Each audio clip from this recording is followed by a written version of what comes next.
তৃণমূলের অঞ্চল সহসভাপতিকে পিটিয়ে খুন করার চেষ্টায় গ্রেফতার ৩। হামলার সময় আগ্নেয়াস্ত্র ছিল অভিযুক্তদের হাতে, এমনটাই অভিযোগপত্রে উল্লেখ। গ্রেপ্তার হওয়া ৩ জনের মধ্যে একজন নিজেকে সাংবাদিক বলে পরিচয় দিত, যদিও সে ভুয়ো সাংবাদিক বলেই দাবি আক্রান্তের পরিবারের। সন্দেশখালীর খুলনা এলাকার ঘটনা, জমি সংক্রান্ত সমস্যাকে কেন্দ্র করে তোলা না দেওয়ায় এই মারধর বলে অভিযোগ আক্রান্তের পরিবারের। উত্তর ২৪ পরগনার বসিরহাট মহকুমা সন্দেশখালীর খুলনা এলাকার রণজিৎ দাস প্রাক্তন তৃণমূলের পঞ্চায়েত মেম্বার এবং এই মুহূর্তে খুলনা তৃণমূল অঞ্চল সহসভাপতি। আজ সকালে রণজিৎ দাস মোটর বাইক নিয়ে যাচ্ছিল, সেই সময় তাকে রাস্তায় ধরে বাঁশ লোহার রড দিয়ে বেধড়ক মারধর করে সুকান্ত দাস ও তার পরিবারের কয়েকজন। রক্তাক্ত অবস্থায় তাকে স্থানীয়রা ছুটে এসে উদ্ধার করে প্রথমে খুলনা হাসপাতালে নিয়ে যায়। সেখানে তার অবস্থার অবনতি হলে তাকে বসিরহাট হাসপাতালে স্থানান্তরিত করেছে। রঞ্জিত দাসের পরিবারের অভিযোগ, একটা জমি নিয়ে বেশ কিছুদিন ধরে গন্ডগোল হচ্ছিল। সেই ঘটনাকে কেন্দ্র করে প্রায় সময় এই সুকান্ত দাস রঞ্জিত দাসের কাছ থেকে টাকা পয়সা নিত।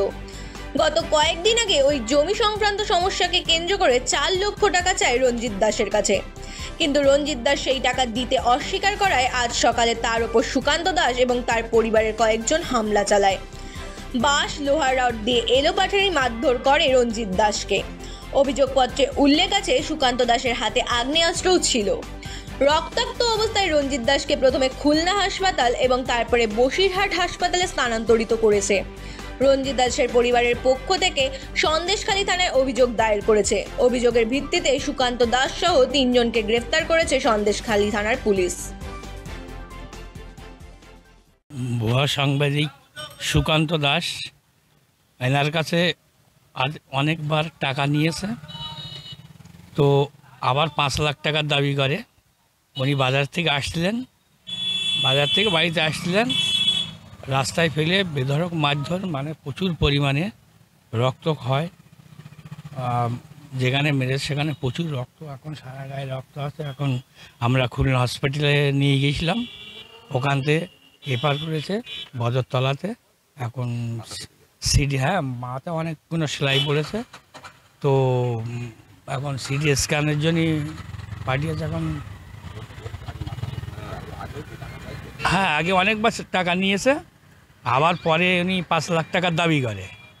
সেইটা না দেওয়ার জন্য মানে উনি বললো আমি দিতে পারবো না। বারবার কেন টাকা দিতে যাব, যখন না দিতে পারবে না বলে তখনই ওনাকে মারধর। আজকে সকাল 7টায় মানে বেধড়ক মারধর, লাঠি রড মানে কোদালের বাট ছিল, যা ছিল দিয়ে মানে ওরা সুকান্ত দাস ভুয়া সাংবাদিক, লক্ষণ দাস না, কোনো সাংবাদিক না, লক্ষণ দাস, হ্যাঁ, ও টাকা তুলত।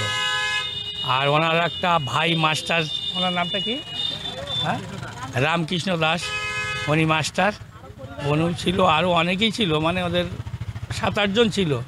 আনু একা পেয়ে রাস্তায় বেধড়ক মার, মানে আপনি দেখেন রক্ত রক্ত। হ্যাঁ, উনি আছে ব্লক কমিটির সদস্য, উনি ব্লক কমিটির সদস্য। হ্যাঁ, আমরা চাইছি ওই সুকান্ত দাসের কঠোরতম শাস্তি আমরা চাই, ওদের যাতে শাস্তি পায় সেটাই আমরা চাইছি। সুকান্ত দাস ভুয়ো সাংবাদিক, উনি দাদাকে অনেকবার মারার জন্য চেষ্টা করেছেন, আমাদের কাছ থেকে অনেকবার টাকাও নিয়েছেন। উনি হচ্ছেন আমার এক দাদা, ওনাকে মারার জন্য চেষ্টা করেছেন এবং টাকা পয়সাও নিয়েছেন। যা টাকা পয়সা এবার আজকে টাকা পয়সা না দেওয়ায় উনি বাঁশ রড এটা ওটা দিয়ে দাদাকে মারধর করেছে। এবং আমরা সেই মুহূর্তে ওখানে জায়গায় পৌঁছে গিয়েছিলাম বলে দাদাকে আজকে বাঁচাতে পেরেছি, তা না হলে হয়তো দাদাকে ওখানে ও ডেট করে দিত। এ হচ্ছে ব্যাপার, এটাই। খুনের চেষ্টাও করেছিল, দাদাকে খুনের চেষ্টাই করেছিল। এরকম সুকান্ত দাস, বারবারই বলছি, সুকান্ত দাস একটা ভুয়ো সাংবাদিক।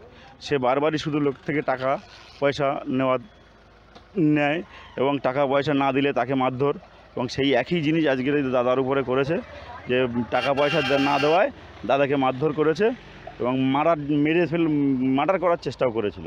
জগৎগুরু